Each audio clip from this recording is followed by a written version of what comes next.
Hello friends, कैसे हैं आप सब। दोस्तों, हम पढ़ रहे थे टाइम ऑफ सप्लाई का ये है पार्ट 2 और इस पार्ट में हम time of supply of service को फोकस करेंगे और उसी के साथ ये चैप्टर हमारा फिनिश हो जाएगा।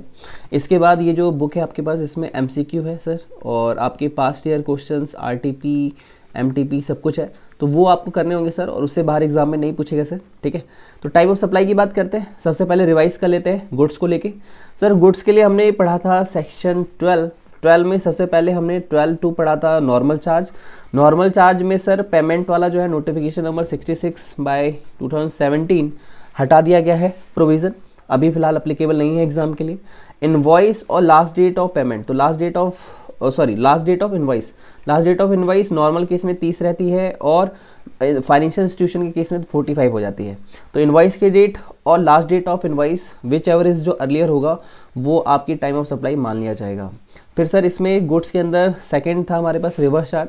रिवर्स चार्ज में हमने 3 बातें देखी सर कि date of receipt of goods कब मिला, डेट ऑफ पेमेंट कब हुई, या फिर 31st day of invoice date of supplier कि जिस दिन इनवॉइस बना उससे 31 दिन आप काउंट कर लो। ठीक है, प्रोविजन सर 2 तरीके से, क्वेश्चन भी आया मेरे पास कि सर 31st डे लिखा है, कहीं जगह 30 दिन लिखा है। यार देखो, मान लो 2 तारीख को मैंने सप्लाई दी, अगर मैं 2 तारीख से ही काउंट करूंगा तो मैं 31 दिन मतलब काउंट करने वाला हूँ, और अगर मैं 2 की जगह 3 से काउंट करूंगा तो मैं 30 दिन काउंट करूंगा, दोनों का इफेक्ट सेम आएगा। बस वो ये कहते हैं विच एवरेज अर्लियर जो है वो आप ले लोगे। फिर हमने कहा डेट ऑफ बुक एंट्री हम लेंगे अगर हम ऊपर के तीनों केसेस में से कोई भी फाइंड आउट नहीं कर पा रहे हैं तो। इसके बाद सर हमारा आ गया सर्विस का केस। सर्विस में सेक्शन 13 है। सबसे पहले नॉर्मल चार्ज की बात की, नॉर्मल चार्ज सेक्शन 13 सबसेक्शन 2। अब सर ये क्या कहते हैं, इनवॉइस विद इन टाइम है तो डेट ऑफ इनवॉइस और payment received whichever is earlier. अगर invoice within a time issue नहीं हुआ, और विद इन अ टाइम का मतलब क्या होता है 30 दिन या 45 दिन, विच एवर इज अर्लियर ना, like which ever is earlier नहीं होता, 30 डे होता है नॉर्मल केस में, 45 डेज होता है आपका फाइनेंशियल इंस्टीट्यूशन के केस में। ठीक है, तो invoice not with in time, अगर आपने invoice within a time यानी 30 दिन और 45 दिन में अगर इशू नहीं किया तो डेट ऑफ कंप्लीशन जो आपकी सर्विस कंप्लीट हो रही है और payment received whichever is earlier जो होगा वो आप ले लोगे। ठीक है, और थर्ड है sir service shown in books of account. Okay, कि आपने अकाउंट में उसकी एंट्री कब की, विच एवर इज जो होगा आप अर्लियर ले लोगे। ओके, इसके बाद सर रिवर्स चार्ज का भी केस इसमें आता है। रिवर्स चार्ज है 13 सबसेक्शन 3 में, ये है डेट ऑफ पेमेंट और एक है 61st day from the date from invoice. ठीक है, और अगर आप ये दोनों नहीं आइडेंटिफाई कर पा रहे हो तो इफ नॉट रिकॉग्नाइज तो डेट ऑफ बुक एंट्री आप ले लोगे। तो इसी के साथ सर देख रहे हो आप 3 मिनट के अंदर ये चैप्टर रिवाइज हो गया, इससे ज़्यादा कुछ पढ़ना ही नहीं है, चार्ट मोर देन सफिशिएंट है सर। ठीक है, अब चलिए सर कंटेंट के ऊपर बात करते हैं। अब हमारे पास सर कुछ चीज़ें थी, ठीक है, वो चीज़ें जो है मैं आपको बता देता हूँ यहाँ पे। इसमें सर आपका जो केस है वो है वाउचर का केस, कि आप वाउचर दे रहे हो। ठीक है, अगर मैं वाउचर दे रहा हूँ सर, एक चीज़ याद रखना, गुड्स में और सप्लाई में सेम प्रोविजन है, तो दोनों कॉमन है, चाहे आप गुड्स के लिए पढ़ो या सप्लाई के लिए पढ़ो, दोनों में कॉमन है। तो मैं गुड्स पढ़ा रहा हूँ, ये मेरा क्लास वर्क है, और आप सर्विस का पढ़ोगे ये आपका होमवर्क रहेगा। ठीक है, ओके। तो सब वाउचर के केस में सर 2 बातें आती हैं कि कई बार जो आपका वाउचर है वो वाउचर इशू तो हो जाता है, लेकिन supply is identified at the point कि आपको उस वाउचर के बदले में क्या मिलने वाला है पहले से फिक्स है। ठीक है, पहले से ही फिक्स है कि आपको क्या मिलेगा। और दूसरा केस होता है date of redemption of voucher in all other cases. Sir नहीं समझ में आ रहा, दोबारा से बताओ। देखो यहां पे सर एग्जांपल देखते हैं, एग्जांपल नंबर 1। यहां पे लिखा है कि any food item can be purchase from food pass. ठीक है, तो यहां वर्ड है एनी, क्या वर्ड है sir, any food item can be purchase from food pass, यानी कि आप कोई सा भी गुड्स जो है वो खरीद सकते हो। और सर ये चार्ट जो है आपको लग रहा हो कहाँ से है, तो सर ये ICAI का स्टडी मैट है, वहाँ आप ज़रा चेक कर लेना। ठीक है, और आपको जो भी बुक आप खोल के देखोगे सबके अंदर ये चार्ट आपको मिलेगा, तो ये मत समझना किसी ऑथर का है, ऑथर का नहीं है सर, ये ICAI का ही है। ठीक है, तो रिस्पेक्ट टू ICAI, ये ICAI का ही आपको एग्जाम्पल दिया हुआ है, उनके कुछ पिक्चर्स भी हैं वो मैंने नहीं लिए हैं, लेकिन हाँ ICAI की स्टडी मैट में ये गिवन था तो मुझे अच्छा लगा, मैंने रख लिया। ठीक है, any food item can be purchase from food pass, यानी इसका मतलब नहीं समझ में आया सर। सर ये कह रहा है कुछ भी खरीद सकते हो अगर आपके पास वो पास है तो। अच्छा, बट इसमें क्या हो रहा है, supply is not identified eight the time of issue of voucher. जब आप वाउचर दे रहे हो तो मुझे ये नहीं पता कि वो क्या खरीदेगा। अच्छा, तो इसकी डेट क्या मानोगे, इसका सप्लाई ऑफ टाइम क्या मानोगे, टाइम ऑफ सप्लाई क्या मानोगे? तो date of redemption of voucher. जब वो रिडीम करने आएगा तो वो जहाँ पे उस वाउचर को शो करेगा, शायद पनीर टिक्का के आगे शो कर दे, फ्रेंच फ्राई के आगे, मोमोज के आगे, पनीर के आगे, पिज़्ज़ा के आगे, कहीं तो शो करेगा फूड आइटम में। तो जहाँ पे वो शो करेगा, जब वो वाउचर को रिडीम करेगा तो उसे हम टाइम ऑफ सप्लाई का टाइम मानेंगे। ओके, अब पास के अंदर जो आपका वाउचर था वहाँ साफ साफ लिखा हुआ है only a shirt can be purchased, कि आप सिर्फ कैन बी परचेज्ड, ठीक है, ये डी वर्ड नहीं है, बाकी सब ठीक है, कि आप सिर्फ एक शर्ट खरीद सकते हो उस शर्ट कूपन से। तो सर यहाँ पे क्लियरली मेंशन है कि वो क्या खरीद सकता है। तो सप्लाई इज आइडेंटिफिएबल, मतलब सप्लाई जो पता है चल रही है कि वो क्या खरीदेगा। अब आपके दिमाग में सर शर्ट में भी तो कितनी शर्ट होगी, कोई मतलब स्लीवलेस होगी, कोई फुल स्लीव होगी, कोई टी शर्ट होगी, नहीं सर, शर्ट मतलब शर्ट। तो ऑब्वियसली शर्ट में आप कैटेगरी नहीं, तो यहाँ भी तो फूड है। अरे ले भाई ले, मैंने बोल दिया रेड शर्ट, अब खुश। ये एक एग्जाम्पल है दोस्त, ये बस ये बताना चाहता है कि अगर आप वाउचर देते समय ही बता दे रहे हो कि तुम्हें ये मिलेगा, ठीक है, तो हम उसकी टाइम ऑफ सप्लाई क्या मानेंगे, date of issue of voucher, कि जब वो वाउचर इशू हो रहा है तब हम उसकी टाइम ऑफ सप्लाई मान लेते हैं। अगर वो आइडेंटिफिएबल नहीं है, ठीक है, तो उसे हम क्या बोलते हैं, उसे हम बोलते हैं कि भैया डेट ऑफ रिडम्पशन पे आपकी टाइम ऑफ सप्लाई मानी जाएगी। सर एक और एग्जांपल दो, चलो सर एग्जांपल खेलते हैं। एक है अकबर, एक है बिरबल, ठीक है, अकबर बिरबल का नाम सुना होगा आपने। सर अब ये फनी एग्जांपल इसलिए क्रिएट करूंगा क्योंकि आपके दिमाग में समझ में आ जाएगा। अकबर ने बिरबल से कहा कि बिरबल मुझे कौवे बड़ा परेशान कर रहे हैं। क्या कर रहे हैं, केस वन यहाँ पे रखते हैं, कौवे बड़ा परेशान कर रहे हैं। अगर तुम मुझे ये बता दो कि हमारे एरिया में कितने कौवे हैं तो मैं तुम्हें 100 गोल्डन असरफिया दूंगा। असरफिया मतलब गोल्डन कॉइन्स, आप ऐसे समझो, गोल्डन कॉइन्स मैं तुम्हें दूंगा अगर तुम मुझे ये बता दो कि हमारे इलाके में कितने कौवे हैं, ठीक है, ये केस 1 हो गया। तो सर यहाँ पे वाउचर जो वो दे रहा है साफ साफ बताया गया है कि भैया 100 गोल्डन कॉइन्स मिलेंगे। तो जो मिलने वाला है उस वाउचर के बदले में, ठीक है, वाउचर के बदले में क्या मिलेगा, अगर साफ साफ पता है, पहले से ही पता है, तो भैया ये अगर पहले से ही बता दिया है तो वाउचर जब इशू हुआ है तभी हम टाइम ऑफ सप्लाई मान लेते हैं, ठीक है। ओके, अब बिरबल ने जो भी कहा, बिरबल अकबर की कहानी पढ़िएगा। केस 2 सर, अकबर और बिरबल, ठीक है। अकबर ने कहा कि तुम मुझे ये बताओ बिरबल की खिचड़ी का मतलब क्या होता है। अगर तुम मुझे ये बता दोगे तो मैं तुम्हें मुंह मांगा इनाम दूंगा, ठीक है, word of your mouth, word of mouth, मतलब जो तुम कहोगे मैं तुम्हें वो दूंगा, ठीक है। तो जो कहोगे वो दूंगा, ये क्या हो गया कि भैया मुझे क्या मिलने वाला है मुझे नहीं पता, बट हाँ जो मांगूंगा वो मिलेगा। तो जब यहाँ पे दोनों में अंतर क्या है, यहाँ पे सर्टेन है कि क्या गुड्स दिया जाएगा, क्या सर्विस दी जाएगी। क्या सर्विस मिल रही है इसमें, नहीं सर, गुड्स ही मिल रहा है। वाउचर में क्या मिलेगा आपको, वाउचर में साफ साफ बता रखा है कि आपको क्या मिलेगा। जी आ जाना, हम आपको पनीर खिलाएंगे, ठीक है, पनीर की सब्जी। आ जाना सर, हम आपको क्या कहते हैं, पिज्ज़ा खिलाएंगे। तो यहाँ क्लियरली बता रखा है। तो जब वो वाउचर इशू हुआ उसी को उसका टाइम ऑफ सप्लाई मान लेंगे, ठीक। और अगले वाले केस में कि पता ही नहीं है कि मिलने वाला क्या है, नॉट सर्टेन, ठीक है। तो अगर मुझे पता ही नहीं है कि मिलने वाला क्या है, तो जब बिरबल जी इसे रिडीम करने आएंगे, क्या करने आएंगे, रिडीम करने आएंगे, तब हम इसे इसका टाइम ऑफ सप्लाई मान लेंगे। सर सफिशिएंट है, सर सफिशिएंट है, ठीक है, इतना पढ़ना सफिशिएंट है, अब आपको परेशान नहीं होना है। इसके बाद है सर रेसिडुअल केस। ये सर कौन सा केस आ गया, रेसिडुअल केस। बाबू क्या कहता है, ध्यान से सुनना। Where it is not possible to determine the time of supply, determine the time of supply under the provision of subsection 2 और सबसेक्शन 3। मतलब जो हमने ऊपर पढ़ा है उसके अकॉर्डिंग सर ये देखो, ये है आपका रिवर्स चार्ज आपने पढ़ लिया, आपने टाइम ऑफ सप्लाई वाउचर पढ़ लिया। अब वो कह रहा है ऊपर वाले प्रोविजन, इसका एक ही मतलब निकल के आ रहा है, ऊपर जो प्रोविजन आपने पढ़ा है अगर आप उससे टाइम ऑफ सप्लाई नहीं निकल पा रहे हो तो मैं बता रहा हूँ आपको कैसे करना है, ठीक। वो कह रहा है in case where a periodical return has to be filed. Sir जैसे अभी मान लो जो 1.5 करोड़ तक है उनको बोल रखा है कि भैया क्वार्टरली रिटर्न फाइल करो। एक एग्जांपल दे रहा हूँ आपको। तो अब आपको कब करनी है, अप्रैल मई जून की आप रिटर्न जो है वो कब फाइल करोगे सर, आप फाइल कर देना इसकी रिटर्न जुलाई में, ठीक है सर। ओके, तो अब ना इस तरीके से एक वो डेट स्पेसिफाई कर देते हैं। तो आपको सर डेट पढ़नी है कि हाँ, रिटर्न के टॉपिक में मैं क्लियरली डिस्कस करूंगा, अभी नहीं कर रहा हूँ, अभी एक एग्जांपल ले रहा हूँ।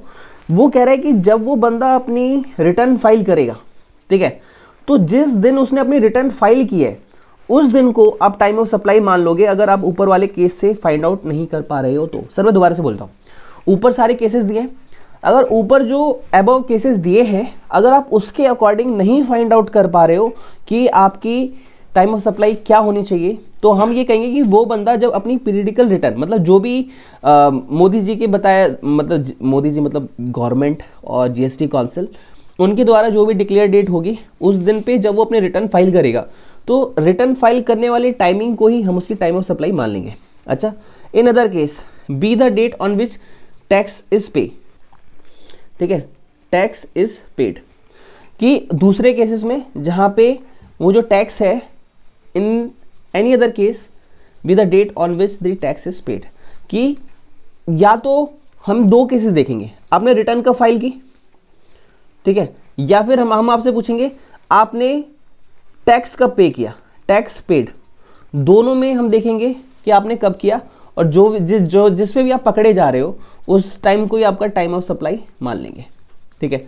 सर ऐसा क्यों कर रहे हो, क्योंकि यार ऊपर ना उसका कोई डॉक्यूमेंट ही नहीं दिख रहा ना उसका वाउचर दिख रहा है, ना उसका इनवॉइस दिख रहा है, ना उसकी सप्लाई दिख रही है, ना उसका रिवर्स चार्ज दिख रहा है, ना उसकी बुक एंट्री दिख रही है, ना उसकी बैंक एंट्री दिख रही है, तो पकड़ू कैसे। तो यही कहा, जब वो अपनी रिटर्न फाइल करेगा, जब वो अपना टैक्स पे करेगा, तो हम उस दिन उसको पकड़ लेंगे। पकड़ ले इन द सेंस कि हम उससे कहेंगे कि भैया अब आपको टाइम ऑफ सप्लाई के अकॉर्डिंग सप्लाई मानना पड़ेगा। ओके सर, अगला है enhancement in value on account of interest, late fee etc for delayed payment of consideration. Sir ये प्रोविजन क्या कहता है बाबू, ये कहता है कि मान लो एक्स ने वाई को सामान बेचा, ठीक है।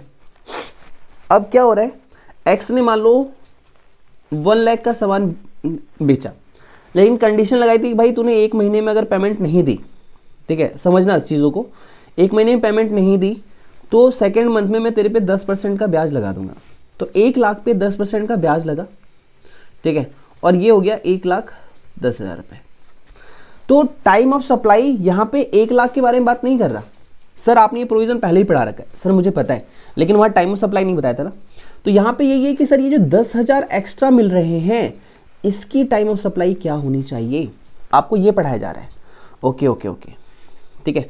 अब ये क्या कह रहा है, the time of supply to the extent is related to an addition in the value, कि वैल्यू में एडिशन हो गया, क्यों हो गया सर, इंटरेस्ट हो गया, लेट फी हो गई, कुछ भी हो गया, of the supply by way of interest, late fee और पेनल्टी, डिलेड पेमेंट, आप लेट पे कर रहे हो इस वजह से, any consideration shall be date on which the supplier receive such addition in value. तो सर आप इस पे जीएसटी कब लगाओगे, जब आपको सामने वाले से पैसा वसूल हो जाएगा तब। यहाँ पे लिख लेना, यहाँ पे लिखना पैसा वसूल होने पर जीएसटी देना होगा, यहाँ पे लिख लो पैसा वसूल होने पर जीएसटी देना होगा, ठीक है सर। ओके, तो ये आपको यहाँ तक समझ में आ गया। सर अब है टाइम ऑफ सप्लाई। तो सर मैं एक बार दोबारा से चलते हैं, ठीक है, और दोबारा से जो अपने चार्ट बनाया था एक बार रिवाइज करके आते हैं, फिर पढ़ते हैं। तो सर जल्दी जल्दी हो जाएगा क्योंकि आपके दिमाग में ना मेमोरी टेक्निक के थ्रू वो सेट हो चुका है। तो सर देखो, सर्विस के लिए 2 चीज़ें, सबसे पहले नॉर्मल चार्ज, फिर है रिवर्स चार्ज। तो सर नॉर्मल चार्ज में हम 3 चीज़ें पूछते हैं आपसे, invoice within a time, अगर invoice within a time issue हुआ है तो डेट ऑफ इनवॉइस और payment received whichever is earlier. Invoice अगर within a time issue नहीं हुआ है तो डेट ऑफ कंप्लीशन और payment received whichever is earlier. Otherwise हम पूछेंगे बुक में एंट्री कब हुई थी, ठीक है। इसके बाद सर सेक्शन 13 सबसेक्शन 3 ये रिवर्स चार्ज के बारे में बात करता है। रिवर्स चार्ज के केस में उसने कहा है कि डेट ऑफ पेमेंट और 61st day from the date of from invoice से आप क्या मान लेंगे, टाइम ऑफ सप्लाई अपना मान लेंगे। अगर आप ये दोनों ही रिकॉग्नाइज नहीं कर पा रहे तो सर डेट जो भी आपकी दिख रही है बुक एंट्री में, यानी आपकी बुक्स ऑफ अकाउंट में, वो आप मान लेंगे। गुड, तो सर ये हो गया आपका। अब सर रीडिंग का काम रह गया सर, आपकी प्रोविज़न क्लियर है आपको। अब मैं आपको रीडिंग की तरफ ले चलता हूँ। सर क्या कह रहा है ये, कह रहा है the liability to pay tax on services shall arise at the time of supply as determination on accordance with the provision of this section. तो सेक्शन 12 सबसेक्शन 1 भी यही कहता था कि भैया ये प्रोविजन फॉलो कर लो तो आप टाइम ऑफ सप्लाई और सर्विस जो है वो निकाल पाओगे। हमने कहा ठीक है, ओके। सेकंड कहता है the time of supply for normal charge. तो सबसे पहले हम बात करें नॉर्मल चार्ज की। सर मैं चार्ट में पढ़ा चुका हूँ, चार्ट सामने रखना, फटाफट क्लियर होता जाएगा। वो कहता है time of supply of service shall be earliest in the following dates. जो भी सबसे पहले होगा उसको हम ले लेंगे। पहला, if the invoice is issued with in the period prescribed under section 31(2) कि भैया हम वो टाइम लेंगे जो कि पीरियड पहले से प्रिस्क्राइब्ड होगा, बताया हुआ होगा। तो date of issue of invoice और date of receipt of payment whichever is, जो अर्लियर होगा वो आप ले लेंगे, ओके। तो रिसीप्ट ऑफ पेमेंट का मतलब क्या है सर यहाँ पे, the date on which the payment is entered in the books of account of the supplier और which the payment is create in his books of account, bank account. Sir ये नहीं समझ में आया। देखो दोस्त, पहली चीज़ दोबारा से पढ़ते हैं एक बार। सर ये वाला नोटिफिकेशन नंबर 66 2017 सिर्फ गुड्स के लिए है सर, सर्विस के लिए नहीं है। नहीं है मतलब कि यहाँ पे एडवांस के ऊपर हम जीएसटी देंगे, ठीक है।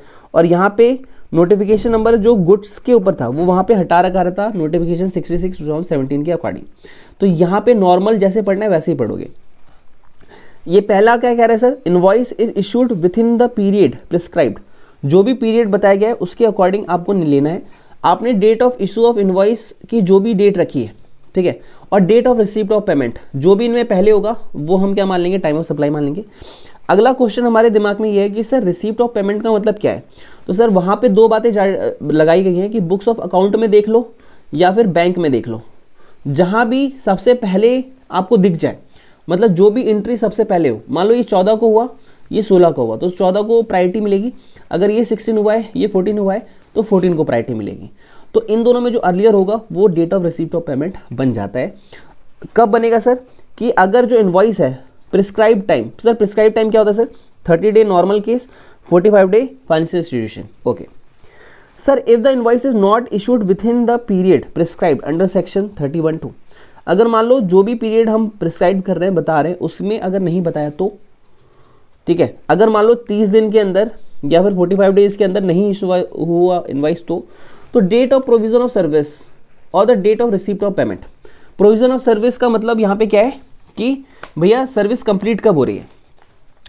प्रोविजन ऑफ सर्विस का मतलब क्या है कि भैया सर्विस कंप्लीट कब हो रही है, हम आपसे ये पूछ रहे हैं, ठीक है। तो प्रोविजन ऑफ सर्विस मतलब date of completion of service, कि सर्विस कंप्लीट कब हो रही है वो डेट आपको देखनी पड़ेगी। और रिसीप्ट ऑफ पेमेंट मतलब पेमेंट कब मिल रही है वो डेट देखनी पड़ेगी। विच एवर इज जो अर्लियर है वो आप यहाँ पे लोगे, ठीक है। और सर डेट ऑफ पेमेंट का मतलब क्या है सर, वही है बुक्स ऑफ अकाउंट BOA और bank entry. Which ever is जो अर्लियर होगा, क्या होगा सर, जो अर्लियर होगा उससे आप यहाँ पे कंसिडर करने वाले हैं, ओके। सर समझ में आ गया, थैंक यू। आगे लिखा है sir, in a case where the provision of clause A और B डू नॉट अप्लाई। मतलब ना तो इनवॉइस ही इशू नहीं हुआ, अब मान लो तब क्या करोगे। अगर मान लो दोनों कंडीशन कब लगेगी, या तो इनवॉइस आपने टाइम में इशू किया या टाइम में इशू नहीं किया। अगर ये दोनों ही कंडीशन नहीं लग रही तो क्या करोगे, तो date on which the recipient shown the receipt, वो कह रहा है कि रिसिपिएंट जो है वो सर्विस को रिकॉर्ड कब कर रहा है बुक में, वो डेट आप लोगे। नहीं समझे आप, सर्विस जो है वो आपकी बुक्स ऑफ अकाउंट में कब आ रही है उस डेट को आप कंसीडर करने वाले हो। दोबारा से बोल रहा हूं कि सर्विस आपकी बुक्स ऑफ अकाउंट में कब आ रही है उस दिन को आप कंसीडर करोगे टाइम ऑफ सप्लाई। सर समझ में आ गया, थैंक यू, ओके। बाकी सर ये चीज़ें हैं छोटी छोटी, वो आप पढ़ सकते हो। एक छोटी सी बात है सर, प्रोवाइजो, ये आपको time of supply of goods में मैंने नहीं पढ़ाया था क्योंकि नोटिफिकेशन नंबर 66 2017 ने मना किया था। बट यहाँ बताऊंगा sir, time of supply if excess, time of supply if excess amount is receive up to 1000। Sir इसका मतलब क्या हुआ, देखो दोस्त, इसमें एक क्वेश्चन रख लेते हैं आइडिया बिल का, ठीक है। आइडिया बिल है, ठीक है, अमाउंट है 1354 रुपये। अब जो मिस्टर रितेश है, ठीक है, उन्हें सर्विस रिसीव हुई है 1400 रुपये, नहीं समझ में आया सर, एग्जाम्पल ऐसे मत पढ़ाओ, दूसरे तरीके से, चलो छोड़ो, ये एग्जाम्पल ऐसे नहीं पढ़ाता, दूसरे तरीके से बताता हूँ। एक मिस्टर है, मिस्टर, इनका नाम है लल्लन लाल, क्या रख देते हैं सर, ऐसे फनी नाम सुन के आप लोग को जल्दी याद रहता है, लल्लन लाल, ठीक है। अब इनकी नई नई शादी फिक्स हुई है, ठीक है, फिक्स हुई है, अभी हुई नहीं है, शादी फिक्स हुई है। क्या फिक्स हुई है? शादी। अब शादी इनकी फिक्स हुई है, अब ये लगे रहते हैं दिन भर फ़ोन पे, कैसन हो, का हो, सब बढ़िया हो, खाना खाया हो, सब लगे हुए हैं, ठीक है, जगे हो, सो रहे हो, सब A to Z। अब इनका बिल जो है वो आया 1354 रुपये का, ठीक है। अब लल्लन जी जो है अपनी शादी की खुशी में इतना खुश हैं कि वो 1400 रुपये पे करके आए, ठीक है। वो कह रहे हैं सर 1400 रुपये लो, आइडिया कंपनी ने बिल बना के दिया, कितने का आइडिया का बिल है 1354 का। अब इन्होंने क्या किया, 1400 रुपये इनको पे कर दिए। अब क्वेश्चन आया, क्वेश्चन ये है कि सर 1354 की टाइम ऑफ सप्लाई तो वही होगा जिस मंथ का वो बिल है, लेकिन मेरा क्वेश्चन ये है कि ये जो 1400 है, ठीक है, जो एक्स्ट्रा इन्होंने दिया, कितना दिया, अराउंड 46 जो है इन्होंने एक्स्ट्रा दे दिया, ठीक है। तो ये 46 जो एक्स्ट्रा दिया है कहाँ से आया सर, 1400 माइनस 1354, ये जो एक्स्ट्रा इन्होंने पे किया है, शब्दों को पकड़ना, ये जो एक्स्ट्रा इन्होंने 46 पे किया है, इसका टाइम ऑफ सप्लाई क्या होगा, तो इसी को लेके प्रोवाइजो है सर। वो ये कह रहा है कोई नहीं, अगर मान लो बिल कौन से मंथ का था, बिल था अप्रैल का, तो कोई नहीं, आप 46 को मई में एडजस्ट कर लेना, ठीक है। इसकी टाइम ऑफ सप्लाई क्या मान लोगे सर, आप मई मान लोगे। सर अब क्वेश्चन क्या आएगा आपके दिमाग में, सर लेकिन पे तो हमने किया है अप्रैल में ये 46, तो मैं उसे मई में क्यों मानूं, क्योंकि यार आपकी वजह से जो आइडिया कंपनी है उसकी रिटर्न खराब हो जाएगी। अब उसको क्या पता था, आपको सपने आ रहे हैं, आप शादी की खुशी में इतना खुश है कि आप 46 एडवांस दे दोगे, अपने दोस्त को 54 देते नहीं हो और आइडिया कंपनी को 46 दोगे, आइडिया कंपनी को क्या सपने आ रहे थे। इसलिए यहाँ पे क्या होगा कि ये जो 46 है इसकी टाइम ऑफ सप्लाई मई में मानी जाएगी, ठीक है सर। ये प्रोविजन यही कहता है, मैं एक बार आपको रीड करवा देता हूँ। इनवाइस कहाँ है सर प्रोविजन आपका, yes, provided that where the supplier of taxable services receive an amount up to 1000 rupee in excess of the amount indicated in tax invoice। कहाँ दिख रहा है सर, टैक्स इनवॉइस में जो से दिख रहा है, the time of supply to the extent of such excess amount at the option of the set supplier be the date of issue of invoice relating to the such excess amount, कि भैया वो जो extra amount आपने दे दिया है उसको अगले महीने में कंसीडर कर देना, इस महीने आप परेशान मत कीजिए, ठीक है, यही कहा गया है। और जो लल्लन लाल का एग्जाम्पल दिया मैंने आपको, वो मिस्टर रितेश का एग्जाम्पल है, तो आप इससे समझ सकते हो, ठीक है सर। और ये बातें कहाँ लिखी है सर, ICAI के स्टडी मैट में लिखी है, ठीक है। तो कभी भी आप स्टडी मैट भी खोल के देख लीजिए कीजिए, वरना आप बोलते हो सर कहाँ से पढ़ा दिया, स्टडी मैट में सर एवरीथिंग जो है लिखी हुई है, ठीक है, ओके। अब मुझे आपको कुछ बताना है सर, ठीक है। अब क्या बताना है मुझे आपको बताना है रिवर्स चार्ज का केस। अब सर ये रिवर्स चार्ज में अगेन चार्ट के थ्रू आपको समझाता हूँ, प्रोविज़न तो आपने देख ही लिया, कितनी बार देख लिया, मैं एक बार दोबारा से समझाता हूँ सर। ये सेक्शन है आपका रिवर्स चार्ज का 13 सबसेक्शन 3, नाम है इसका रिवर्स चार्ज। और सर किसका रिवर्स चार्ज आप निकाल रहे हो सर टाइम ऑफ सप्लाई में मैं रिवर्स चार्ज के बारे में बात कर रहा हूँ सर। ये आपसे दो बातें कहता है, एक आप देखोगे sir date of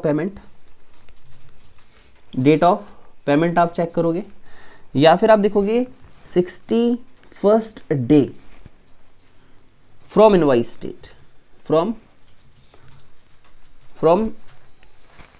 invoice date of supplier, ठीक है, गुड। अब इसमें आपको क्या करना है, इसमें उसने ये कहा है कि मान लो इन दोनों में से कोई डेट आपको नहीं मिलती, इसमें प्रोवाइजो है एक कि भैया पहली बात तो इन दोनों में अर्लियर लोगे आप, जो भी सबसे पहले होगा वो आप मान लोगे।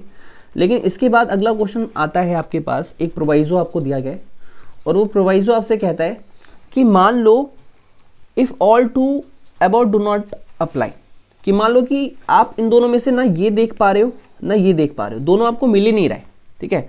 या फिर मैं दूसरे बोल दूँ कैन नॉट आइडेंटिफाई, वो कह रहा है कि आपने ए और बी, मान लो ये ए है ये बी है, cannot identify A and B, आप ए और बी जो है आइडेंटिफाई नहीं कर पा रहे, तो आपको क्या करना है, तो आप क्या करोगे, चेक करोगे किसको sir, date of book entry, date of book entry, तो बुक एंट्री में जो डेट है वो आप फॉलो कर लोगे सर, यही लिखा गया है। इसके बाद सर नॉर्मल चीज़ें जैसे टाइम और supply in case of voucher same है सर, ठीक है।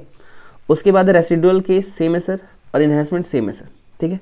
यहाँ तक आपको पढ़ना था और मैंने आपको पढ़ा दिया है। अब आपको क्या करना है सर, अब एक बार आप चैप्टर में जो भी मैंने पढ़ा है इसका रिवीजन कीजिए एक बार, उसके बाद आप जो भी क्वेश्चन बैंक है इस चैप्टर का वो आप करोगे। आप किसी भी ऑथर की बुक फॉलो कर रहे हो आप वो करो। दूसरी बात, मैंने अपनी बुक में सर सारा स्टडीमेट वगैरह सब कवर कर लिया है, आप वैसे कर सकते हो, या फिर आप नहीं कर रहे हो तो स्टडीमेट के सारे क्वेश्चन आप कर लेना। और उसके बाद आपको क्या करना है, उसके बाद आपको अच्छे बच्चों की तरह आरटीपी एमटीपी जो है वो चेक कर लेनी है, पास्ट ईयर के जो क्वेश्चन हैं सर वो देख लेने, आपका इससे बाहर एग्जाम में कुछ नहीं आएगा, ठीक है। Wish you all the best and God bless you. Next chapter sir हम स्टार्ट करेंगे एग्जाम्शन, ठीक है। और एग्जाम्शन में तकरीबन मुझे 4 to 6 वीडियो बनानी पड़ेंगे सर, और ओवरऑल जो भी 80-20 प्रिंसिपल के अकॉर्डिंग जो भी एग्ज़ाम में आ सकता है उस पर हम 100% फोकस करेंगे, और उसी के साथ हम एग्जाम्शन के टॉपिक को भी ओवर करेंगे। और एग्जाम्शन के बाद सर कुछ टॉपिक्स हैं जैसे रिटर्न का, ठीक है, उसके बाद टैक्स इनवॉइस का, ठीक है।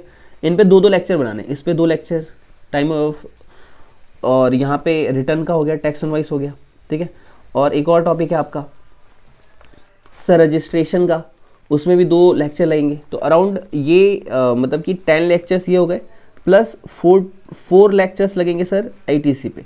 तो पहले ये कंप्लीट करा लूँ सर इतना में, उसके बाद आईटीसी का टॉपिक करवाऊंगा, 4 से 5 लेक्चर लगेंगे सर, आपका आईटीसी भी खत्म हो जाएगा, ठीक है। Wish you all the best and God bless you. और यही कहूँगा सर, स्टडीमेट फॉलो करते रहना, आपका सब कुछ कवर हो रहा है, बट इतना ज़्यादा ही फॉलो नहीं करना कि आप उसमें खो जाओ।